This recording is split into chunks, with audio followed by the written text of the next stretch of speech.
Le premier gain de l'échange international, c'est un gain en termes de prix.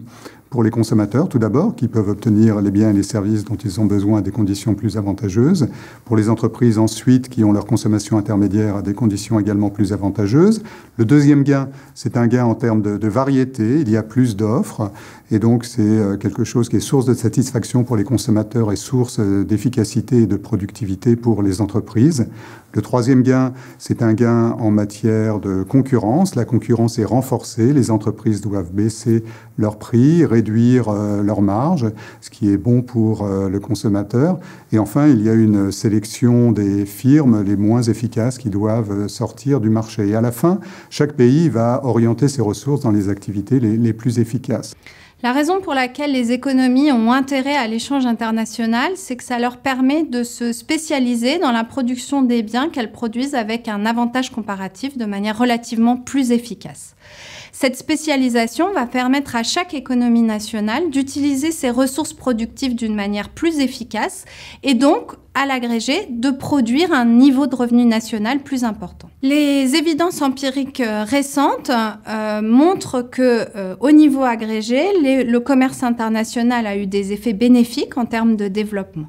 Par contre, ces effets n'ont pas été partagés de manière uniforme à l'intérieur des économies nationales. Donc, chacun des pays, on observe des gagnants à l'ouverture et des perdants.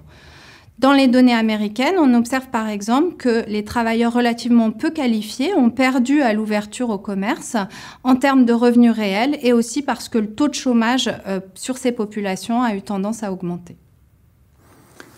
Les risques associés au commerce international sont ceux qui proviennent de la mise en concurrence de pays souvent très différents, avec des systèmes réglementaires très différents, des marchés du travail très différents, des degrés de concurrence très différents. Et donc tout ça doit être encadré par donc les négociations commerciales internationales.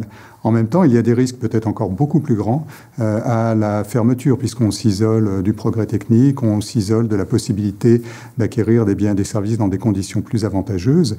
Et au fond, on s'isole de la marche du monde, du progrès technique, et les pays qui en ont fait l'expérience ont bien compris que ça n'était pas du tout productif. Au niveau international, la gestion des échanges se fait aujourd'hui au sein de l'Organisation mondiale du commerce, qui est une institution qui aide les pays à négocier sur la libéralisation commerciale.